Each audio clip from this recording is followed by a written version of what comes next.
Monday, September 9th. I'm Adam Walsh, and this is The Signal. Today on the show, Education Accord N.L. The provincial government is trying to transform and modernize the province's education system.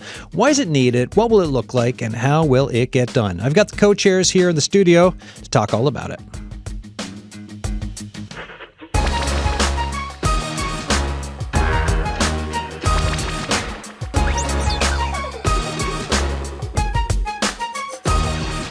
All right, folks, so as we march our way through the show today, if you've got thoughts or questions and you want to join in, the text line is open, 709-327-8206, or emails thesignal@cbc.ca, and I'll repeat that through the show. And Burke and Karen Goodnow, welcome. How you doing? Oh, doing well. Thank you very much for having us. Yes, thank you very much. So I should say professors for both of you. December 31st sorry to use a metaphor of the homework is due, but December 31st, is this the due date when that you're reaching for? It is indeed. Yeah? That is our timeline for our final report to government and the Premier. Mm-hmm. Very ambitious. Yeah, so are we on track? We are on track. Okay. We feel that we are, but it's been very much, the process itself is stakeholder driven and very much engagement, which means that it's taking probably a little bit longer because we have more coming forth, people who want to share what their thoughts are and how they see modernization should happen in the education system. But we're holding our timeline the best we can. Go ahead. No, I was just going to add to that. Initially, when the release was presented to the public on January 15th, there was some criticism that this is just another report. So I just wanted to emphasize that this is a little different than just consultation. Yeah. It's engagement. And, people have different conceptions of what that means. However, ours is an iterative process. While we're also looking at what's happening today, we want to look at what's happening in the future. So it's just not a one-time consultation and getting feedback. It's an accord. Okay, so it's an accord, right? We know there's also another accord that is going on, right? The health accord. So with yours, it's an awfully big swing, right? An accord. You're talking consultation. So first, can we fill in some of those blanks? Who are you talking to for this thing? Well, can we backtrack first? I think, Sure. Anne, we should do that and talk about what our mandate is. So sure, maybe go for you it. can start with that. Yeah, that's great. Okay. So basically the Accord is meant to be, it's an engagement process that involves stakeholders and the people of Newfoundland and Labrador. Mm-hmm. So we're really looking for their voices to be a part of that. So that's really, really important. The mandate for us is to, how is this different? Well, there are many previous different studies that have been done, and we are taking those into account. We're looking at the recommendations, that were made in these previous ones and considering how these are still relevant and how they can be applicable today. As well as we've been looking at, what our mandate is to be able to provide, strategic direction, Karen, to the pillars, to advise them on what we've heard, what is taking place, and we're really seeking to build consensus among stakeholders. Sure. That's very important. Great. But so I've heard stakeholders a few times. Right. What do we mean? Like in real English, what do we mean when we say stakeholders? Stakeholders. Okay. Well, stakeholders, partners. Yeah. Okay, let's start. General public. Okay. So anyone out there who has a view, a concern, a vested interest, cares about education at all levels, we want to talk to them. We want to engage in dialogue with them. Okay. We have targeted groups, special informants who represent organizations and particular groups. So we're talking with them. We're talking about government agencies. And actually, that was our starting point for this consultation process, was to meet with all government agencies. And Anne took a very strong leadership role there, recognizing the importance of that. Which types of government agencies? When we mention this, what do we mean by government agencies? We met with all divisions and all departments. We thought that was really, really important because we wanted to get their perspective on what is education in your mind and what are your contributions to education. This can't be solely just the Department of Education that takes this on.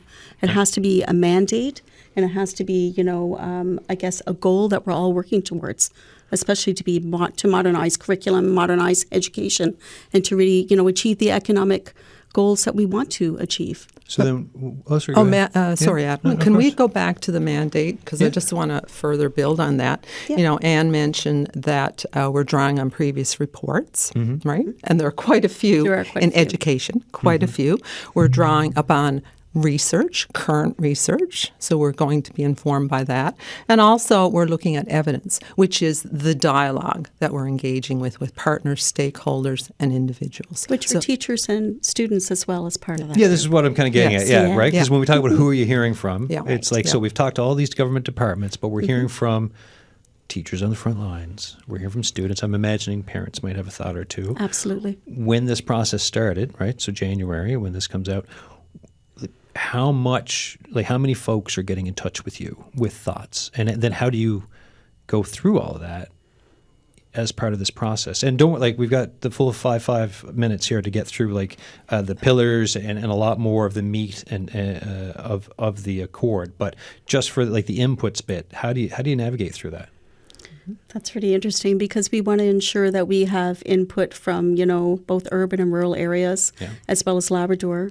There has been some travel as well, meeting with teachers and administrators and students in Labrador, as well as much throughout the island. We've met with teachers and students and administrators, and that's been a very interesting experience. Karen, can I invite you? And we're also meeting with individuals in post-secondary, so students in post-secondary, instructors, staff, and more of our engagement plan will fall with the post-secondary and seniors in the fall. But we're continuing engagement with K-12 and, of course, early childhood. So what's this learning process like so far? For talking to all these folks, you must be learning a fair bit.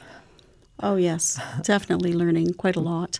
I mean, both of us are researchers that are based in schools, so it's not like we're not familiar with schools. We're not familiar with, administration and teaching classrooms and curriculum. But I think in many ways, when you're invited as a guest in that, sort of that environment, you're there studying, you're looking at particular things. And we, at times we see things that are really needed, that we need further understanding about how do we need to make change.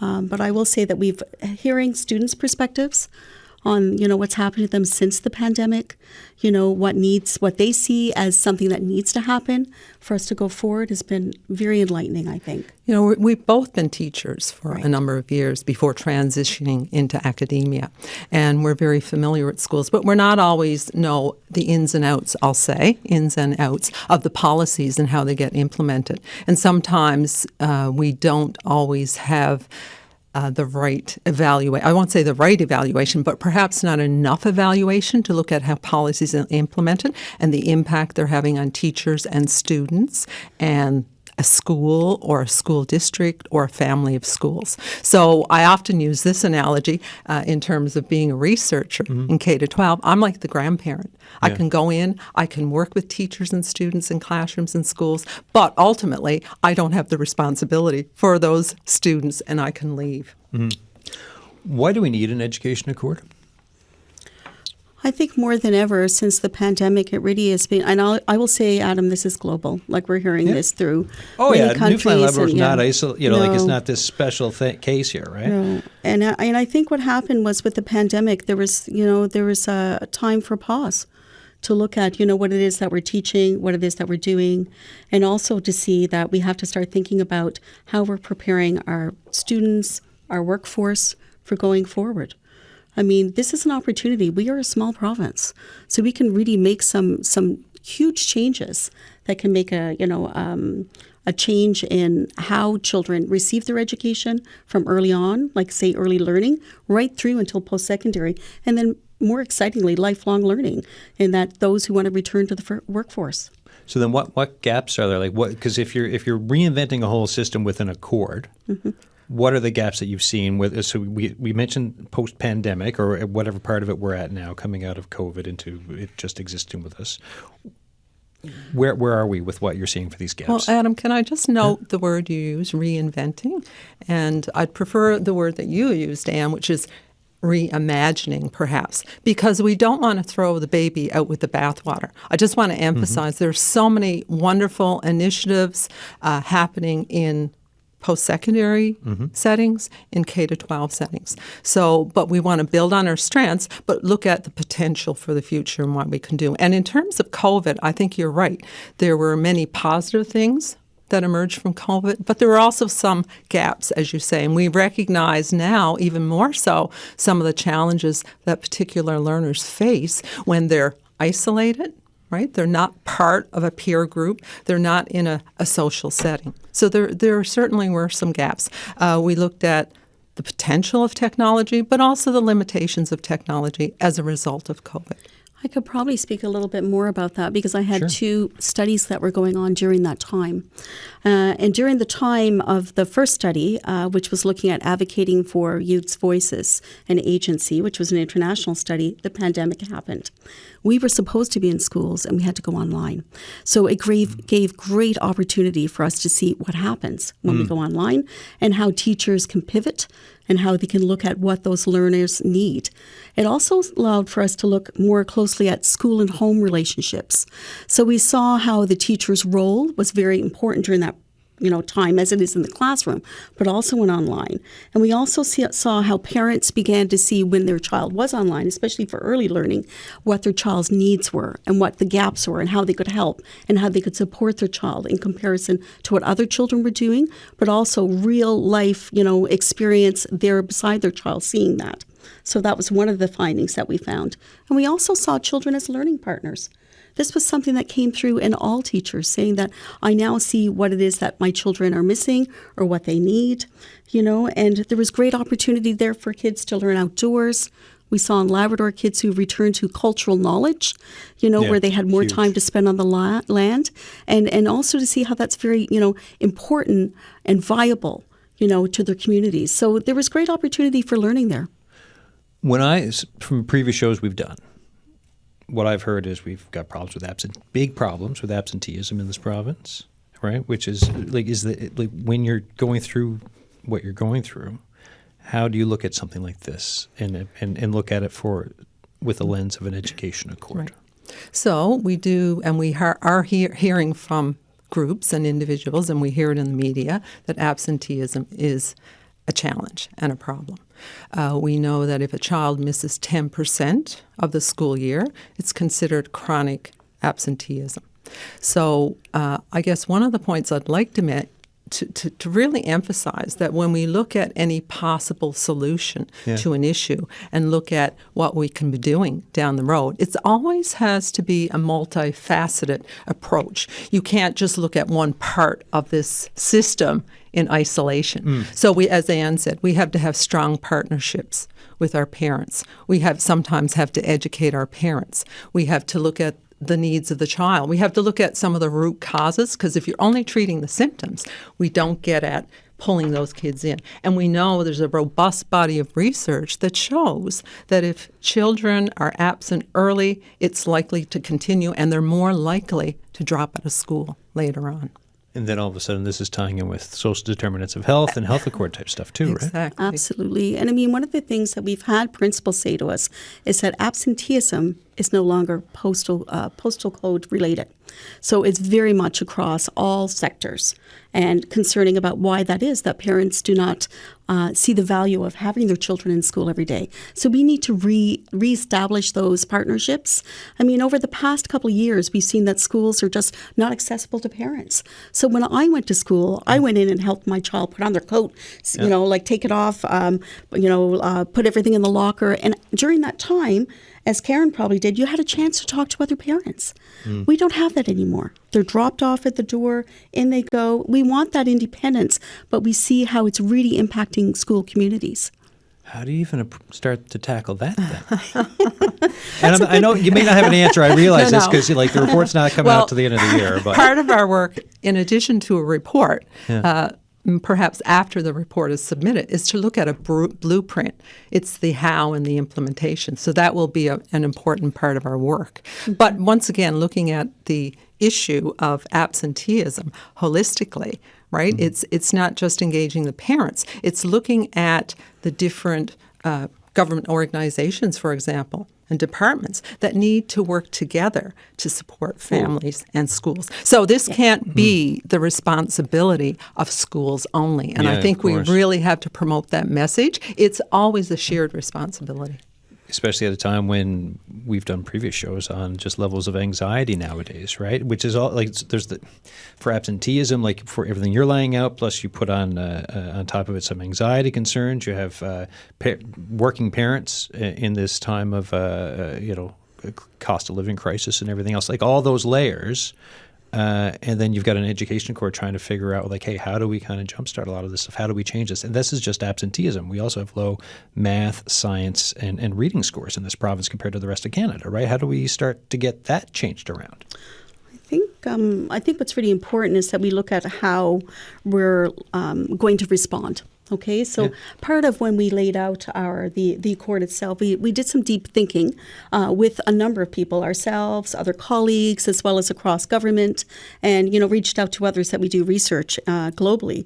And we thought about how is it that we want to engage and get these multiple perspectives, because that's what you're talking about. Yeah. You're talking about community engagement. You're talking about stakeholders, as we would reference, and how do we get all learners to be a part of this education system and the creation of it, so that it's holistic, it's reflective, it really does look at how we have an evidence-based approach as well. That's so important.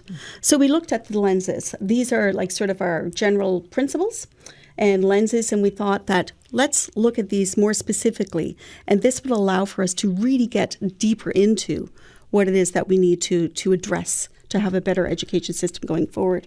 Yeah, so one of those lenses that will guide all of the work of the Accord is professional learning, which is very relevant for example, lower math scores. So the environment of the teacher and the knowledge and skills and abilities and insights of the teacher have a direct impact on student learning. We know that. I mean, one of the most important elements in students' learning is the classroom teacher, one of the most important. So professional learning is key, not only for teachers, but early childhood educators, post-secondary instructors, anyone who's in a teaching capacity. And we know that there are key elements that should characterize effective professional learning. It needs to be ongoing. One-shot deals are okay for transmitting information, but we need it to be ongoing, sustainable, collaborative, meaningful, relevant. And there has to be access and opportunity for teachers. So we have to look at structures and models that will allow, for example, K-12 teachers to be better prepared, perhaps, and to feel more comfortable. It's a comfort level. Right? And, we prepare teachers at the Faculty of Education. But I always argue that's just a foundation. It has to continue throughout their lives into their careers as teachers. So this won't be the first time that this has been recommended, right? For extra PD, for extra professional development ongoing. Because I was looking through the Premier's Task Force on Improving Educational Outcomes from 2017, and there was a lot in there on continuing development for teachers. So if you have things that have been recommended before, yet the latest group doing it, and you've mentioned you're looking through all those past reports because some people are skeptical for what you're doing, but then you're coming up and being like, hey, we need ongoing professional development for teachers, and it doesn't sound like that's been carried through from previous reports. Or if it's still an issue, right? If it's not happening, because there's a reason you're doing. But Adam, it also depends on the nature and approach to the professional development. Okay. I mean, there have to be multiple options. There's not a one approach that fits everyone. Yeah. So there needs to be that contextualization to the teacher herself, the classroom, the school, families of schools. It can't be a one-shot deal or decontextualize. So while we have many models that have been in play, we have to look at a more holistic approach to professional learning. And we're hopeful that the Accord will make calls to action around that, incorporating what we've learned from other reports and other types of models and approaches that have been adopted in K-12 and in post-secondary. And Karen, I'm just going to add in there, a lot of global reports right now, when we look at education crisis, they do say that professional learning is part of that. that. But also there needs to be a personal, I guess, commitment to your own professional learning, okay? And keeping, up to date with readings and also understanding what is changing in society and what you need to think about going forward. I mean, I think that right now the Department of Education or the school board N.L. schools does have, some programming around personal learning and for teachers to really engage in mentorship and working together. That's part of it. But we've also uncovered that we have, a lot of teachers that are substitutes that do not get the opportunity to avail of professional learning. And what about our pre-service teachers, right? So what about their opportunities? How does that get fixed? Well, we Right? do have connections. Yeah, but the recommendations can go as far as they go, and then sometimes Yes. they get put on a shelf, right? If we're talking about teachers and individual learning and helping them help themselves in a way, which is that is part of professional development, right?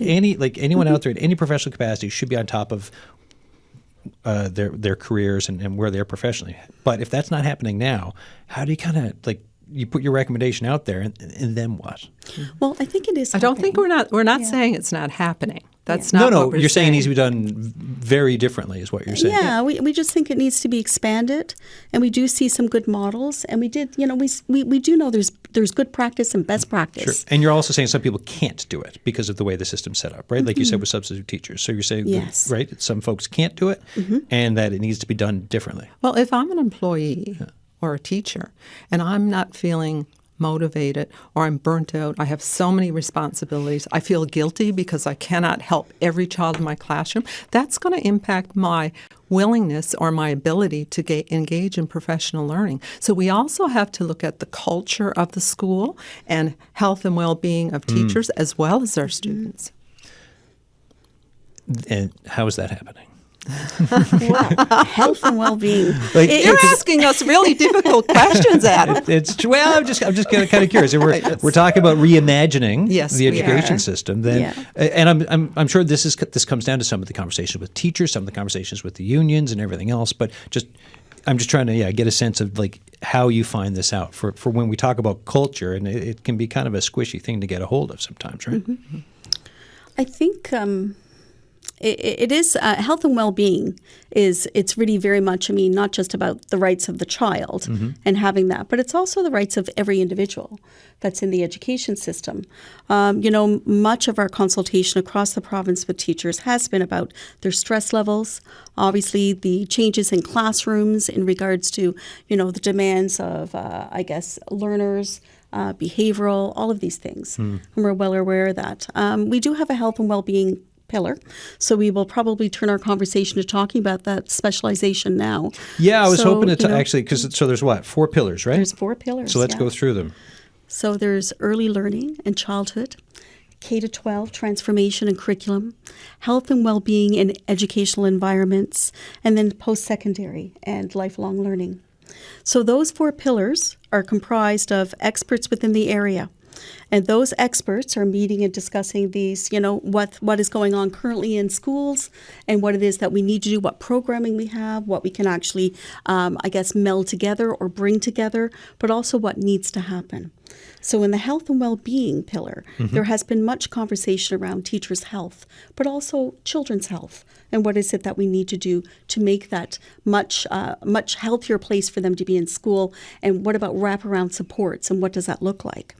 Right? Yeah, and which if you need healthy kids who you need thoughts around their well-being. Same with teachers, because if they're all going to be in the same place and you want to have people to thrive and learn, of course that makes sense. So then under that, and we'll go through the 4 pillars. So under that health and well-being in education environments, who are some of the folks that are being consulted for trying to figure this out and trying to figure out what goes into the short, medium, long-term planning? Right. So the 4 pillars, just to elaborate a little bit on the structure first before we move into the specifics of each pillar.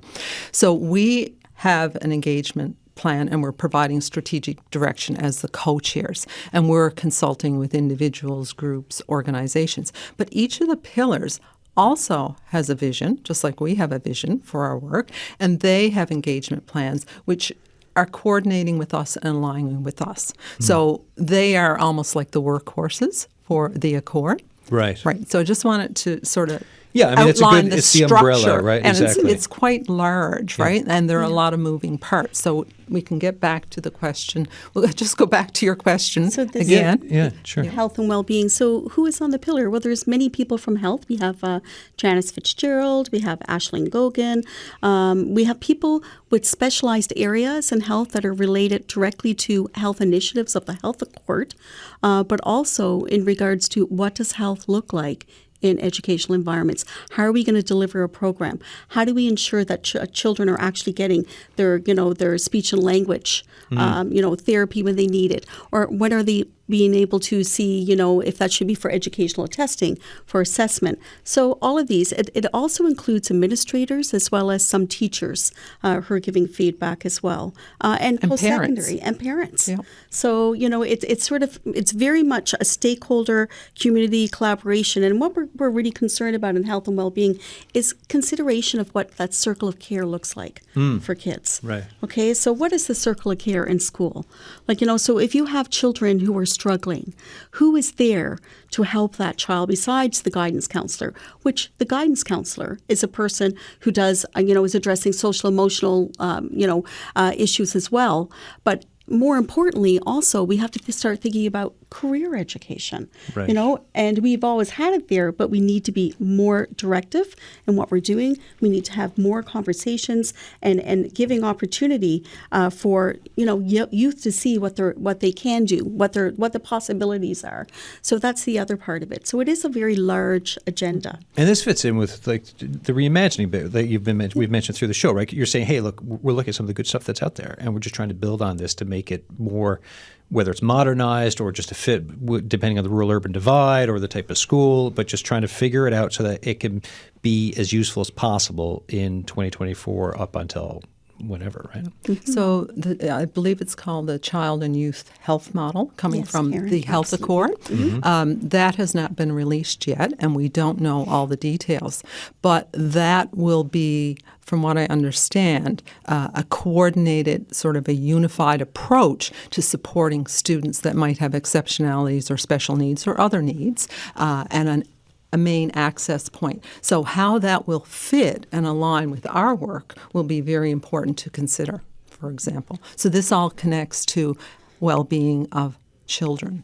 And that's what our job is to make those interconnections, integration across government, but also with community groups, schools, and administrators. So what does the transition look like? How are we going to make that real so that kids are getting what they need? So that's health, well-being, and education environments. Harold, just do a quick reset, and then we'll just kind of march through some of these other pillars. You're listening to The Signal. I'm Adam Walsh. Today on the show, we're talking about Education Accord N.L., right? The province is trying to transform and modernize this province's education system. So why is it needed? What's it going to look like? How is it getting done? Well, I've got the co-chairs here to talk about it. If you've got thoughts as you're listening to this, text us 709-327-8206. Email us thesignal@cbc.ca. Professors Ann Burke and Karen Goodnow are with me here in the, I was going to say class. Hey, class is okay. Are we the students? Yeah, I was like, why is the word class about to come out of my mouth here? This is, anyways, at least it's on point for the topic. So we're talking about pillars, right? And the structure for this. And we've mentioned already that it's going to be out before the end of this year. It was announced at the beginning of this year. So it's about a whole year to get stuff done. We were talking about health, well-being in education environments. What about early learning and childhood development? Like, what's going into that pillar? So early learning and childhood development, as you know, it's been really a federal government initiative for the past 5 years, where we've really had to sort of think about what is it that we need to do to make change in children's lives. So the big thing for us is ensuring that we have economic stability. So in fact, that we have a community of that we're enabling parents to return to work, and also return to work with knowing that their children are having ample opportunity or have the opportunity to be in a preschool or with preparations, going forth. One of the things, there's 3 things that I think that are really important when we look at that. So I think about when my children, when I had them in childcare. If I didn't have that childcare opportunity, then my career would have just stopped. Okay, so that gave me a chance to return to the workforce and continue with my research and various other things. I was lucky. Not everybody has that opportunity. So they don't have that opportunity, it may be because of their demographic, might be where they live. It might also be because of many other factors. We're trying to close that gap. We know that if children receive intervention and receive that opportunity early in life, then it really pays off in the end and going forward. So correct me if I'm wrong on this. So the big thing here, from like when I look at it, like local coverage, it's been spots, right? Right, and part of that is having early childhood educators looked at as a profession with benefits and retirement plans for like those types of benefits, right? And this has been the big discussion. It's been moving along. Yes. So how is what you're doing going to relate to some of that conversation, or does it? Right. Well, just to reiterate, two broad things we need to look at in terms of early childhood education is access, and we want everyone to have access as a broad goal, but we also do not want to sacrifice quality. So part of the quality that we want to see, I mean, we have wonderful early childhood educators and leaders in that field, but part of the quality are the work benefits of our workforce in early childhood education. So we need to strive towards professionalizing that sector. We need to work towards supporting professional learning. We need to ensure there may be bridging programs between CNA and Memorial University, and constantly looking at how we're preparing people and ongoing support for those early childhood educators in the field. Right. And the other part of it is the quality of care. So thinking about, in order for quality childcare to take place, we also have to think about relationships between teachers, homes, how we're going to work on that access and transition. Right now, one of the biggest challenges we have is kindergarten or kindergarten, from early childhood into kindergarten and kinderstart. So that transition is not fully clear. So we would like to find a way that we can make that easier for families to engage in dialogue. So if if children are identified as having particular needs, that we have those identified much earlier so that we get the supports for families and children in place. Education, engagement, and transformation. That's a big word, transformation. Yeah, we are referring to K to 12 there, right? Yeah. I think government was very wise and insightful to establish a division within government called transformation. And it's operating to focus primarily, but not solely, on curriculum and curriculum renewal and transformation. Because we know one of the factors that determines how well students learn, whether they going to the issue of absenteeism, whether they're engaged with school, is the curriculum, which encompasses not only the content and the skills and the dispositions that we hope students develop, but it also entails, things like how we deliver, so the teaching and the learning environment. So we know that if students are more engaged, they're more likely to stay in school. I mean, I had a child who tuned out in level 3. Yeah. No earlier than that, level 1, and I was very concerned about whether or not he was going to stay in school. Yeah. So a big part of that was a lack of engagement within the school, or as feeling part of the school community. So that's really important. That's one element I think that's working very well in K to 12, or that's needed in K to 12. One of the other things too, Adam, in our conversations, and this is very much goes back to speaking with students, is that, in school right now and in Newfoundland schools, and whether it's true, but we have heard a lot said to us that, well, I've been told that my only option is Memorial University. And, so there's not as much attention on College of the North Atlantic or, private institutions that offer skills trades. So that other opportunity for students. Right now within our school in K to 12, or even in our high school curriculum, we don't really have a lot of apprenticeship opportunities or opportunities for students to really explore what that skilled trades look like. We've seen great models, like in Goose Bay we saw one, but we think that needs to be something that's a little bit more prevalent. So vocational education, and what does that mean, and what does that look like? Yeah, especially as we're trying to green the economy and there's a labor shortage, and we're trying to look for some pretty good skilled jobs for what's ahead. I'm curious, when you're going through something so you're planning this education accord, but then for this school year, for example, there's a digital refresh in the works, right? So the curriculum gets updated. So how do you look at what's being brought in new now compared to the fact that there's still work to be done on looking at how the curriculum needs to change and best represent and best, I guess, suit and fit in with schools and students in Newfoundland and Labrador over the next 10 years. Yeah. Well, the transformation and moving forward can't stop just because we're engaged in an accord.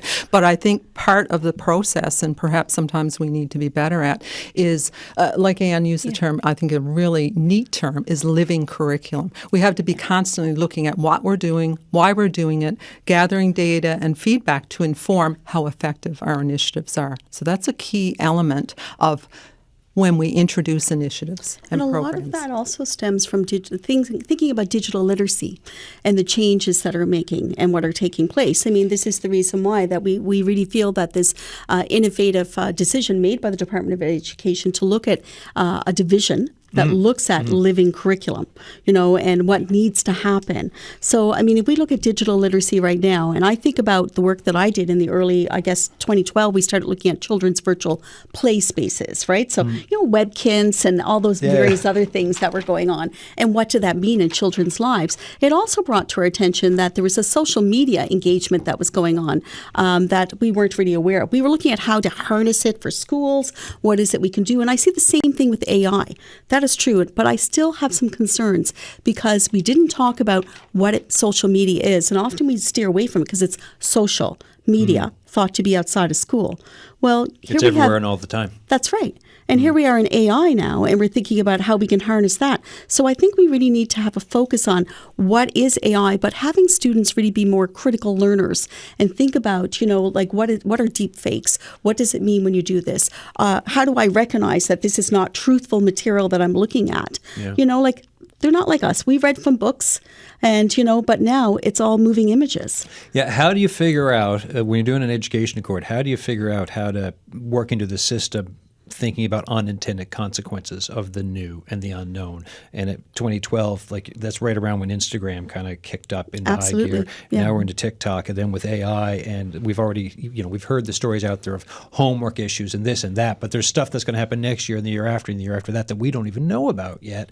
But it's all being kind of inputted through students and teachers and families all over the world. But I think that goes back to the point I made earlier, and very valid. I mean, we can't always envision the unintended consequences of actions that we're taking today. But I think that does go back to the whole, one of our key principles, which is responsiveness, right? Yeah. And always monitoring a self-regulating system where we can look at what impact a particular action, decision is having on learners, and how, if it's not supporting them, how we move or slightly change or sometimes revolutionize what we're doing. So I think that is so critical to having a viable system. So then with that, the system that you're trying to make recommendations around, I think of something in the news this season, right?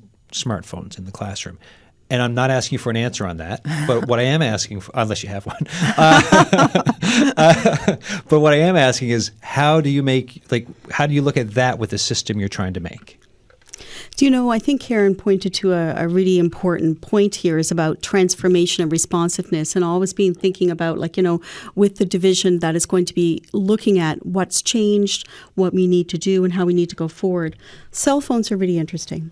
Cell phones, how they are right now. I mean, I think many schools probably right now don't have cell phones in the classroom. Mm-hmm. So that is not new to them. I think when we started back then, we thought, well, how can we use our cell phones for teaching, and how can we use them to be part of our curriculum? Well, there was a number of factors that were part of that. Number one, not everybody had access to a cell phone. Number two, there were different types of cell phone and mobile service. So not all apps work with them. Teachers were really did not have any idea on how to use apps in the classroom. Okay, it was something that was ever changing, and that was something that we couldn't really harness. So those were the factors that probably where we cell phones were not really used in a way. So what happened happened was they started being used, towards the end of class. You can start to, check your cell phone, or you can look at something, or you can look something up. So we had a conversation with, a couple students about cell phone. And the students that we spoke to, most of them were adamant that cell phones don't belong in classrooms because they felt they were not being used to educational advantage. And I just want to share with you just some of the things that they suggested. And I said, so if we're not going to use them, what do you suggest so that if we do decide that they have to become a part of what we do? And they said that they felt that social media etiquette is something that is very lacking in schools, right, on how to use cell phones. They also felt that banning cell phones was also very important because right now it's interfering with the social development in classrooms, right? So if you're on your phone, they take out their phone and start working on their phone. You're not having a dialogue or a conversation with the person next to you, right? And they also said something that was very surprising to me, and you said this at the beginning, it's keeping kids out of schools because they can text and they can use Google Classroom and they can find out what they missed. So why go to school? Right? So we need to build those social relationships to get them back in schools. And that might mean stepping away from cell phones and having cell phones not be within classrooms. So one of the things we are doing with all of the initiatives we're looking at and the feedback and the dialogue we're engaged in is looking at what's being done in other jurisdictions. So if you look at, there's a whole range of policies in schools and school districts across Canada and how they handle cell phones, right, and the policies. And we've talked to teachers. Some teachers would support it. Some teachers might support, a modified, not a complete ban, but sort of a modified with strict overtones. So there's so much variability. And the research is very limited now. And it's very mixed as to whether cell phones benefit student learning or help prevent, if you ban them altogether, whether they'd, lower rates of bullying. So the research right now is early and it's very mixed on the potential or the limitations of cell phones. I think we got one more pillar to get through. We do. We've missed our very important pillar, post-secondary. Post-secondary education and learning across the lifespan, correct? Yes. Tell me about it. Tell you about that pillar. Okay. Well, we're including College of the North Atlantic in this, right? Our formal post-secondary institutions, Memorial University. We're also looking at our private colleges and informal learning contexts, as well as places and spaces where seniors would learn and be supported in their ongoing learning. So that's kind of, in a nutshell, what we're looking under the post-secondary pillar. Now, there are many trends that we're seeing. You want to add to that, Anne? One of the things that, of course, the feedback that we've received is that, we need more experiential learning. We also need more specific. So experiential learning in that, like you go and you take your course, what experiences will you have that allow for you to see how your learning is connected to real life career. Right? So that's something that we're looking at. We're also thinking about how can children who are youth that are actually in high school courses, be able to move what they've learned as partial credits. So it's not just advanced placement, but thinking about those other credits and how they can maybe, be part of the foundation for what it is that they go forward. So looking at sort of that integration and how that is important. And also thinking more about what are the links between careers. That's one of the big things. I know that my nephew recently finished, and he did have a career path, but he's mentioned to me a number of students and a number of friends, peers, that he finished his degree with at Memorial, and they're really unsure where they're going. And I wonder, what more can we do?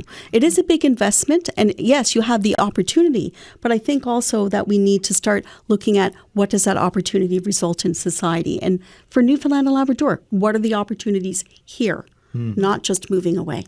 So if, looking at some of the trends, for example, so let's take the perspective of the student. We know that there's increasing diversity in post-secondary settings, just like in K-12. So a university has to be responsive to that and look at how they're supporting their students. We have international students who have experienced, for example, culture shock when they come here.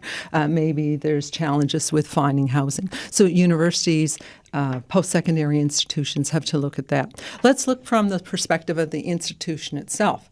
Universities across Canada, colleges as well, are facing funding issues, especially with their operating grants. So I think they've got to look for efficiencies within. They have to look at more creative financing potentials. They have to look at more their curriculum and the experiences they offer students in a more creative way within the university. If you ask student union, they'll say restore funding, Yes.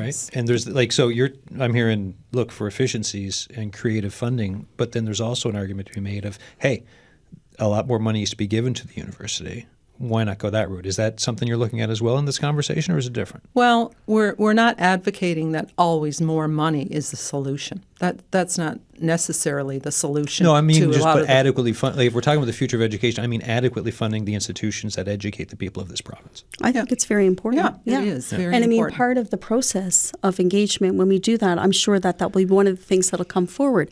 If we're looking at new programming and we're looking at associate degrees and degrees that that are going to be shared between institutions, well, there will have to be some funding looking at those possibilities, right? As well as lifelong learning and the opportunities for others to come back to university. What does that look like? So there are opportunities for post-secondary institutions to engage in more sharing of resources, possibly, to have structures in place where there's more discussion and dialogue and establishing shared goals as they go forward with initiatives, such as bridging, micro-credentialing, that type of thing. What does success look like for this thing? And I know it's going to be, it depends who you ask, Adam, and depends on when you ask and, all of that. But for both of you, because it's obviously a massively large project. It's one of those things that, like, in your professional careers, this is pretty big, right? So what's success for you individually? Would you like to begin, Karen? Yeah, well, I mean, as I mentioned to you before we started the show, I had a plan in place, and I was planning to be retired by this time. You hit the pause button on retirement, yeah. I hit the pause button. But when I was invited to do this, I was honored.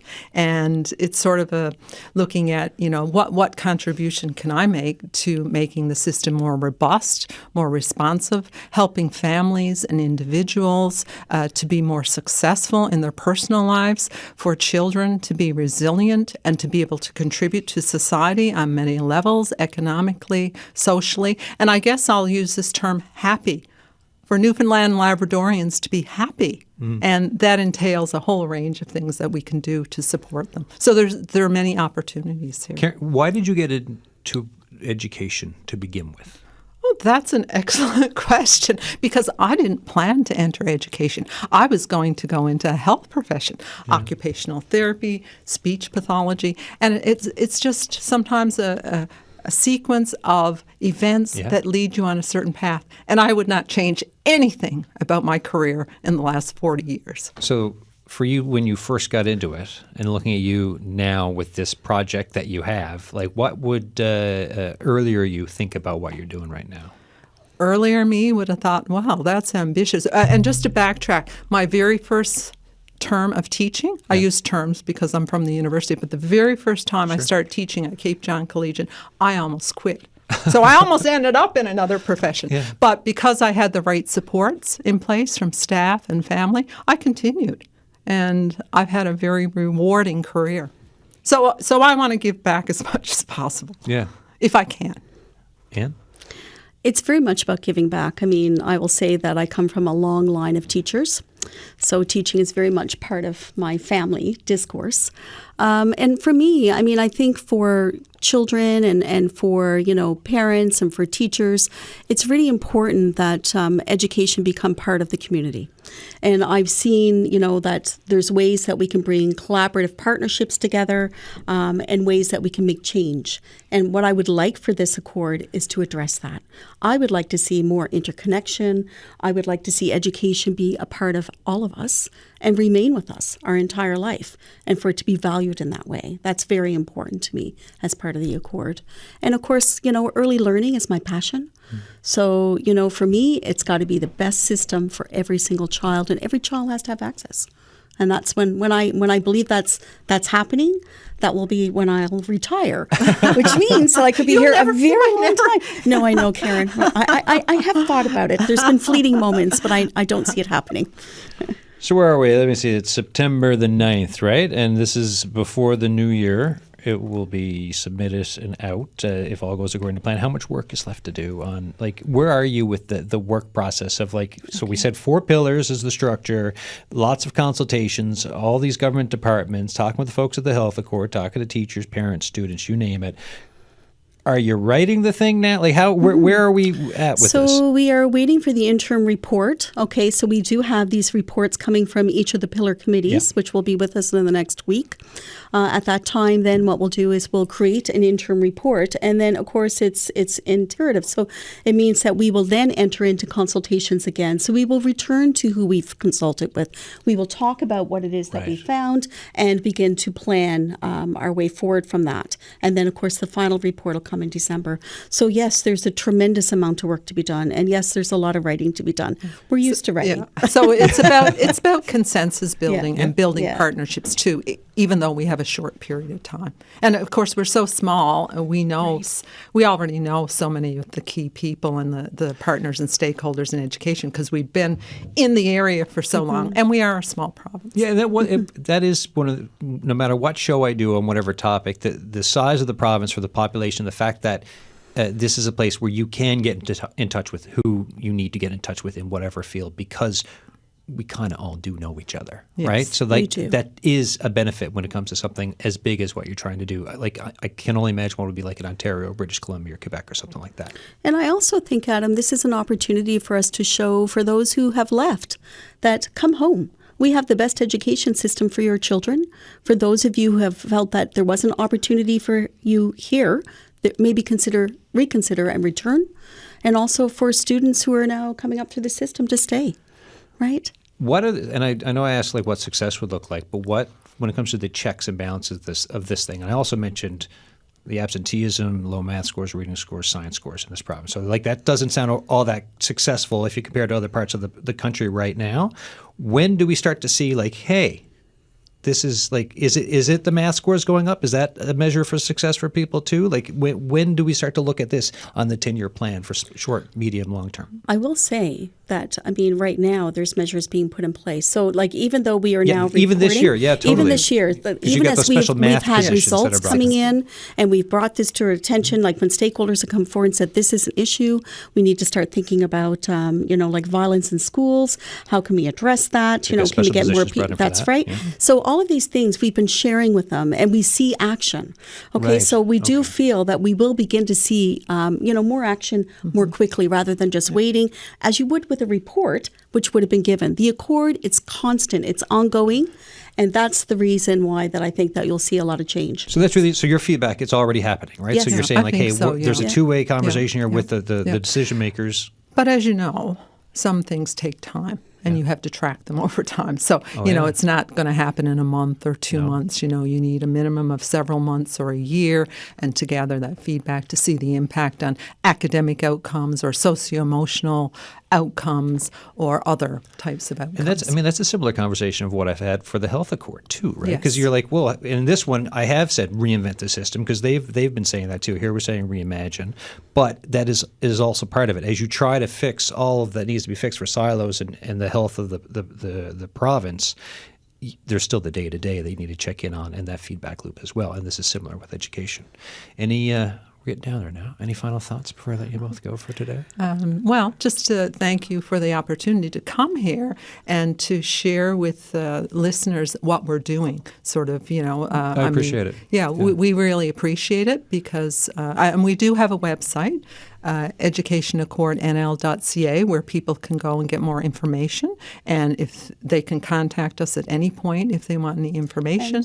And also there will be there will be surveys that they can go in as well and complete. And they'll be pertaining to, public, parent, teacher, student. And we really would be very grateful to get, the feedback from these particular surveys because it will guide our work. So you can have a voice.